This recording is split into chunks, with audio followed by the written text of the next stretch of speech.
Asia কাপে বাংলাদেশের match দেখতে মোটা অঙ্কের অর্থ খরচ করতে হবে দর্শকদের। এশিয়া কাপ শুরু হতে বাকি আর মাত্র কয়েকদিন। টুর্নামেন্ট মাঠে গড়াচ্ছে আগামী 9 সেপ্টেম্বর। এরই মধ্যে টুর্নামেন্টের ম্যাচগুলোর টিকিটের মূল্য প্রকাশ করেছে এশিয়ান ক্রিকেট কাউন্সিল। জানা গেছে বাংলাদেশের ম্যাচ দেখতে কত অর্থ খরচ হবে সমর্থকদের। বাংলাদেশের এশিয়া কাপ মিশন শুরু হবে 11 সেপ্টেম্বর হংকং এর বিপক্ষে ম্যাচ দিয়ে।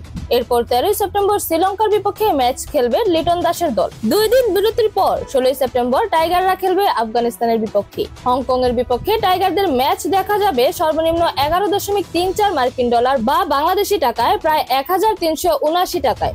দক্ষিণ গ্র্যান্ড স্ট্যান্ডের টিকিটের মূল্য প্রায় 2757 টাকা।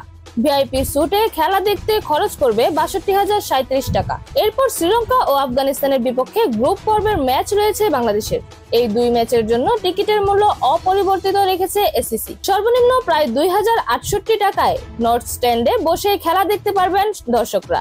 দক্ষিণ গ্র্যান্ড স্ট্যান্ডের টিকিটের মূল্য প্রায় 3,447 টাকা। এই দুই ম্যাচের টিকিটের সর্বোচ্চ দাম ভিআইপি স্যুটের বাংলাদেশি টাকায় যার মূল্য প্রায় 68,930 টাকা। তবে এক্ষেত্রে একসাথে 4 জন বসে খেলা দেখার সুযোগ পাবেন। এবারে এশিয়া কাপে 8টি দেশ অংশ নেবে, যা গত আসরের তুলনায় 2টি বেশি। গ্রুপ এ তে খেলবে ভারত, বর্তমান চ্যাম্পিয়ন, পাকিস্তান, সংযুক্ত আরব আমিরাত এবং ওমান। গ্রুপ বি তে আছে বাংলাদেশ, শ্রীলঙ্কা, আফগানিস্তান, হংকং। উদ্বোধনী ম্যাচটি আবুধাবিতেই অনুষ্ঠিত হবে, ফাইনাল হবে দুবাইতে। এরকম আরো নতুন নতুন খেলার আপডেট পেতে অবশ্যই চ্যানেলটি সাবস্ক্রাইব করে রাখুন। ধন্যবাদ। Flavours news.